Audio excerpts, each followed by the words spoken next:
So now that we understand that what makes vectors vectors is their ability to add to other vectors and to multiply by scalars, and that's it, that any structure in which we can do those two things in a sensible way forms a vector space and gives us something we can study in linear algebra.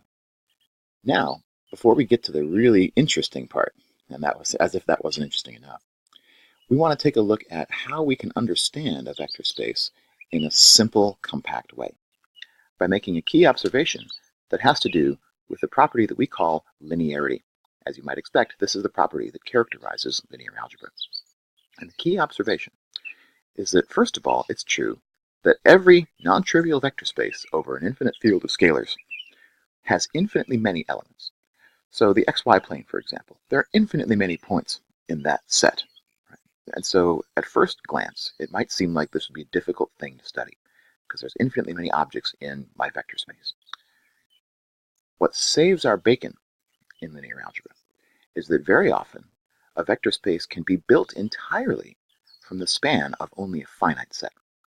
So this is the key observation, that while in general vector spaces are infinite sets, very often we can find a finite set, something we can actually just write down, get our hands around, that completely defines the whole space for us. And if we understand that finite set, then linearity will help us to extend our understanding of that finite set to the understanding of all infinitely many elements in the full vector space.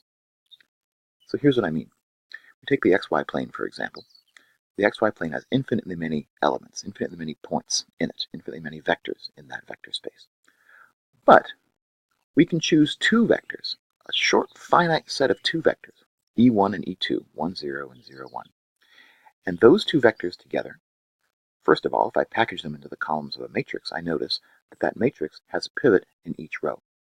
And because it has a pivot in each row, that means that this set of vectors is a spanning set for R2. In other words, every vector in the xy plane can be expressed as some linear combination of e1 and e2. So together, they span the xy plane. But it's also true that this matrix has a pivot in every column, and therefore this set of vectors is linearly independent.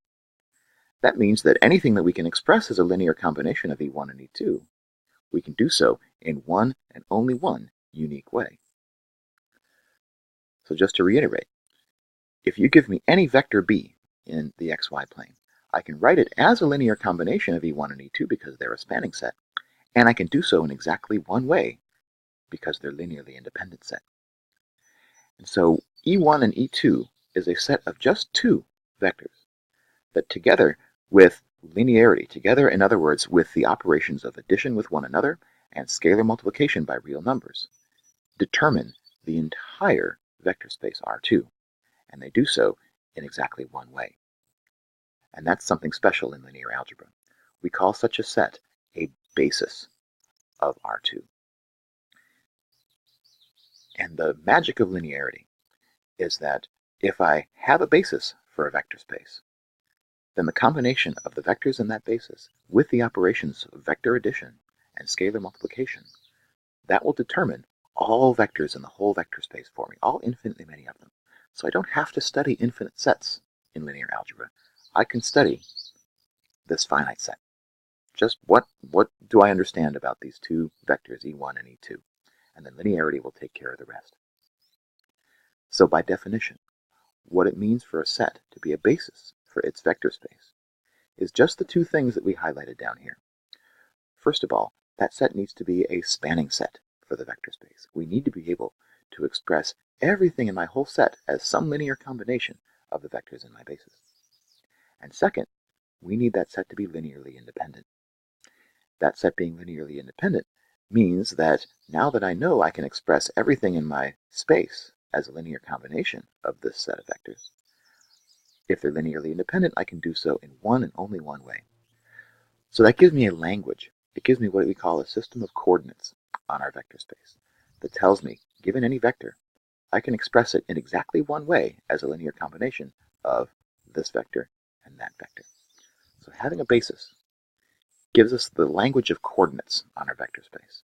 And together with linearity, a basis determines all vectors in my vector space, and I can study the entire space just by studying this finite set of vectors which we call a basis. This is great news. Let's look at another example, harkening back to the previous video, where we discussed the fact that the space of quadratic polynomial functions is also a vector space, using the addition of functions and scalar multiplication of functions that come naturally. So what would a basis for this space look like? Well, first of all, let me just pick generically an element of this space. Let's say this function, f of x equals 2x squared plus 4x plus 3. Thinking back to this idea of coordinates that we just saw, what might we think are coordinates for this function, 2x squared plus 4x plus 3? Well, what I might hone in on in this definition are the roles that these arbitrary choices of a, b, and c, real numbers, in defining an element of this space play. So what I might think of is I might think of the role that a is playing, which is 2 here. I might think of that as one of the coordinates in an ordered triplet that defines this function. And likewise, the 4, which is my b, and the 3, which is my c. So I might make an analogy. Analogies are very powerful things in math. I might make the analogy that this function, 2x squared plus 4x plus 3, is an awful lot like the point in 3 space, 2, 4, 3. To finish the analogy, let's just kind of put in on these coordinate axes, if you like, let's just put in that the 2 that I have there is really a coefficient of x squared. The 4 that I have is a coefficient of x. So I might think of my vector space, think of the coordinate axes of my vector space as counting off multiples of x squared along one coordinate axis, multiples of x along another coordinate axis, and then constants along the third coordinate axis. And if I do that, then that sort of sets up these 3 axes as my x squared axis, my x-axis, and my 1 axis. So everything here is a multiple of 1, everything on this axis is a multiple of x squared, everything on this axis is a multiple of x. And what that suggests is that if I take a simple vector along each of those 3 axes, let's say the function x squared, the function x, and the function 1, then the analogy seems to suggest that that set is a, first of all, spanning set for this vector space. Every quadratic polynomial I can express as some linear combination of x squared, x, and 1. And indeed, that's kind of directly what we see by this definition. It's a real number times x squared, plus a real number times x, plus a real number times 1. So this set is a spanning set for P2. But it's not a basis unless we can verify that it's also a linearly independent set. And it is because let's suppose that I have some linear combination of these 3 vectors that forms the 0 vector. And the 0 vector in this space is not the number 0, it's the function 0. In other words, it's the function which gives us 0 for all input values of x. And so if I have a quadratic polynomial which is identically equal to the 0 function for all x, we know again from studying functions in algebra that the only way that's going to happen is if all of my coefficients, a, b, and c, are equal to 0. And therefore, we've exactly satisfied the definition of linear independence for this set. The only linear combination of these 3 vectors that gives me the 0 vector is the trivial linear combination. Therefore, this is a linearly independent set. And having shown that this set is both a spanning set for my space and it's also linearly independent, that means every quadratic polynomial can be expressed in one and only one way as a linear combination of the vectors in this set. Therefore, we've met the criteria for this set to be called a basis of P2. Now you notice that we made some decisions, we made some choices along the way.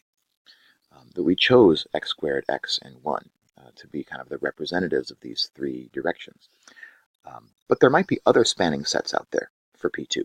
There might be other linearly independent sets sitting inside of P2.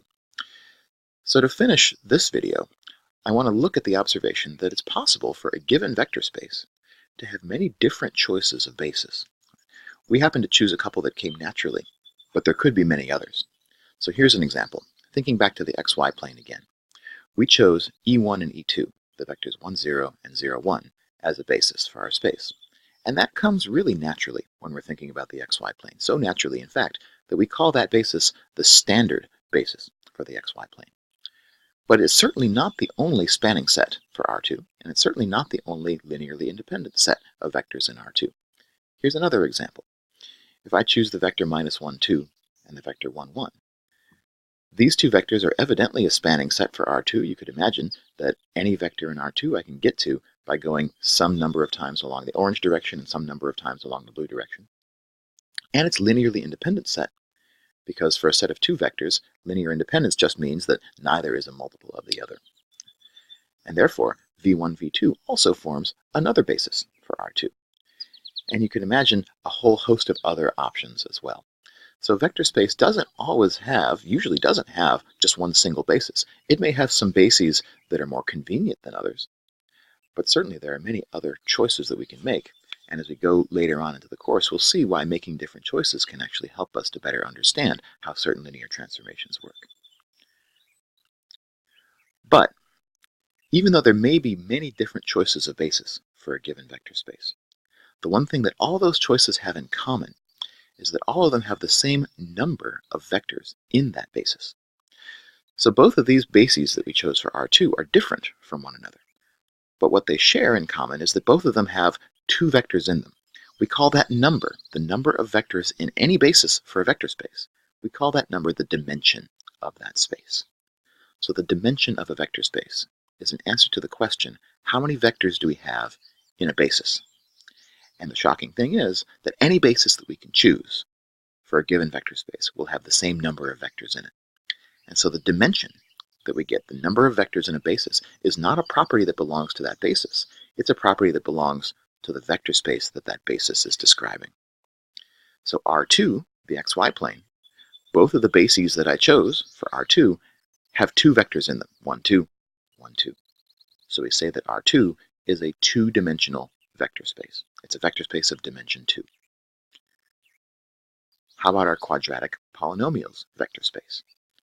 The first basis that we chose, x squared, x, and 1, has three elements in it, x squared, x, and 1, the three functions, which is why I'm using this three-dimensional picture to kind of give us a visualization for what the space looks like. But I could also have chosen a different set of three functions. Remember, as long as it's a spanning set, as long as I can get anywhere in my space by linear combination, and as long as it's still linearly independent, then that too will be a basis. So you can check that if I replace x squared in this basis by x squared plus 1, if I just replace this little red vector, if you like, by this purple vector that lives in the x squared comma 1 plane, that set is also a basis for P2. And both of those bases, what they have in common is that they have the same number of elements in them. They have 3 elements in them. And so the dimension of the space of quadratic polynomials over the reals is dimension 3. So if I'm going to use linear algebra to study quadratic polynomials, I'm really going to be studying a 3-dimensional vector space. So here's where we're at so far. What makes vectors vectors is their ability to add to other vectors and to multiply by scalars. And why that's important is that gives us the power of linear combination. And what linear combination does for us, it allows us to understand an entire vector space of infinitely many elements, very often, by just understanding what happens to a small finite set of vectors called a basis for that vector space. If we understand the basis, then we understand the whole vector space. And we can choose many different bases, but all bases for a given vector space will have the same number of vectors in them, and that number is called the dimension of the vector space.